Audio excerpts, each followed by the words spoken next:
So I do want to share with you guys that it is very true that our pediatric calls are very minimal.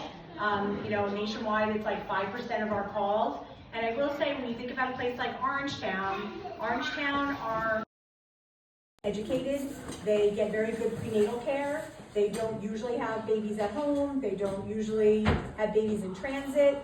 However, our whole point in doing our training is to be prepared for these rare occasions. So we do like to make sure that we're prepared and we have the proper equipment for any of our patients that have babies especially. So I really noticed that there was a gap in us having proper transportation devices for anybody that was a newborn, anywhere from 10 pounds and less, and a brand new baby that was born, and how to transport them. So I do not ride a lot. I have not won top rider for a very long time, but I've been around a long time. And even Peter Loneshaw pulled stats for us, and he pulled like 10 years worth of stats. We had 25 dispatch calls for under 1 year old. And that means dispatch, doesn't mean actually transported. But miraculously, 2 of my calls were deliveries. One of them, I think, was all within 15 years, I believe.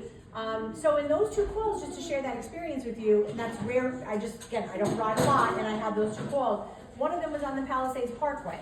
So that was an example of somebody who was not in Orangetown and suddenly delivered a baby off the Palisades Parkway. She was coming from the Bronx up to Middletown, somehow never saw the H for Inglewood Hospital, and decided the baby was coming out while she was driving.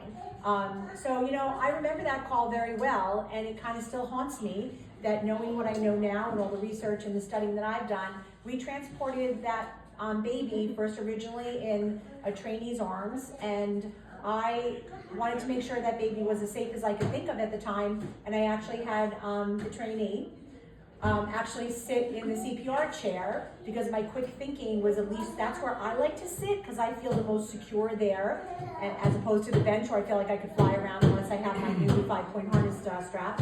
And that was the one job. And then the paramedic had us actually try to have the mother start suckling with the baby to help, the placenta, etc. And I was there, straddled the cot, like protecting the baby. And obviously, if there was ever a crash, we were all going flying.